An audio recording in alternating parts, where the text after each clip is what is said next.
Hey, what up everybody, this is Stevie Breach coming to you. This week on Monday Night Raw, basically on November 24th, is going to be the return of Santino Marella to Monday Night Raw.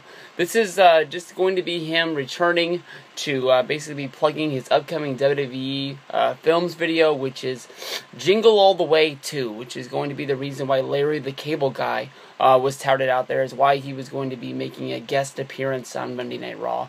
I think everybody can tell that by last week's Grumpy Cat segments with The Miz and Miz Dow, that when basically celebrities show up on Monday Night Raw, it's not always good. We had the, I don't remember who the heck that chick's name was, that diva that showed up during the diva segment. That was piss poor horrible. WWE has had a bad luck of using guest hosts and guest people on Monday Night Raw. Larry the Cable Guy, in my mind, is a very funny guy in 2005.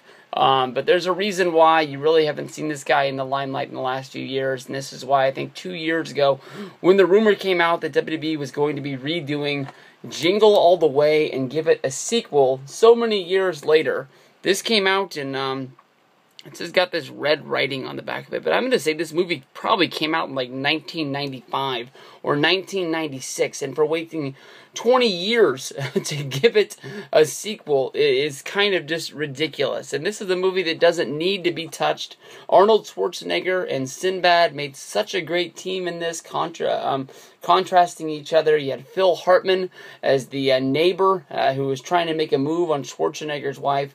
Schwarzenegger was trying his best to be a good dad and a good husband. He was also trying to be a good businessman. He let, I guess you can say, success get to his head, where he pushed the rest of his family away. Sinbad, I don't really remember his story. I think he just really wanted the toy to make his kids' Christmas. I don't even remember if we ever saw his kids in there. It's one of my favorite ones. We pop this in every year where we go on the search for the Turbo Man doll. You're my #1 customer. But basically, Santino is a guy that hasn't been involved in wrestling for a little bit. He stepped away, I think, during last summer. If you're subscribed to Assault and Battery 777, he has a video that he filmed at the Toronto House Show. I believe it was back in June. You can go and check it out, which is basically Santino Marella's retirement speech, which sort of came out of the middle of nowhere, and I was sort of really surprised that Santino didn't get... I know he's only Santino. I mean, he's had a great career. Yeah, he's been the Intercontinental Champion a few times. He's been the United States Champion. He's been a Tag Champion. Not only that, he's been a 2-time Miss WrestleMania winner when he was, I forget what the heck it was. Was it, damn, I forgot the Miss Santino's name or whatever the heck it was. But why he didn't get to have some sort of an angle where he retired on Monday Night Raw to walk away. He was... sometimes he was such a good character, and sometimes he was such a bad character. But I've heard rumors that basically after he had his neck surgery that he was going to be training to return. I don't know if that's true or not from watching Ravi's video, Assault and Battery 777, and Justin's videos. Justin, what was it? The RKO infamous NWO. Basically, he runs a gym in Mississauga, Ontario, where it's called the Battle Arts Academy. They went there for a day in a life video where basically they got to meet Ric Flair, and Ric Flair did an open question and answer sort of deal.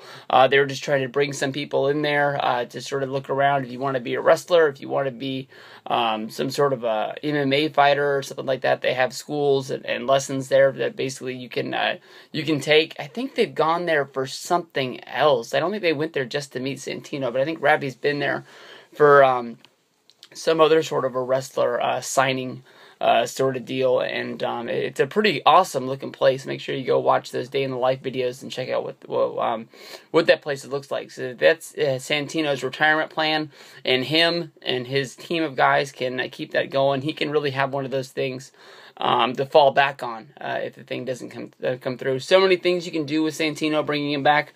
Not only with Larry the Cable Guy, are they going to have some sort of a deal with Emma to sort of say, where their relationship is or where it went to.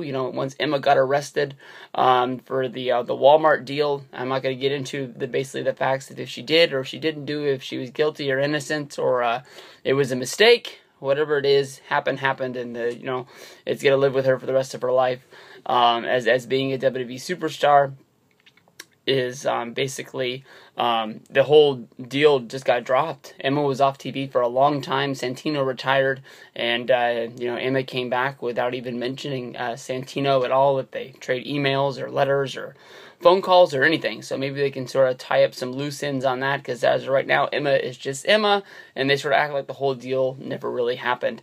Santino's neck is something that he should worry about if he is making his return. I can remember before he had the surgery, Santino has his career sort of started and stopped. I remember him, returning at a Royal Rumble after taking a little bit of an absence, and then something happened in the Rumble where he got hurt again and had to take another set of weeks off before making his comeback, before finally calling it quits. But go out of your way to find that video on Ravi's channel if you haven't seen it yet, of Santino's speech.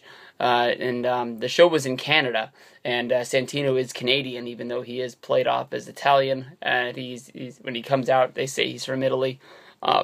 But he says in the speech, basically, that he always wished that somehow they could have ran some sort of a deal, and it could have been exposed that he really is Canadian. So it could have said he was from Toronto, Canada.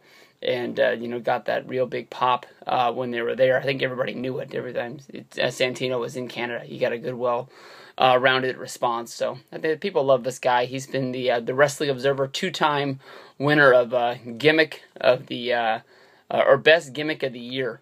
So, people love this guy. He had his time in wrestling. Let's give him the respect on Monday. It's going to be a good one. Peace out, everybody.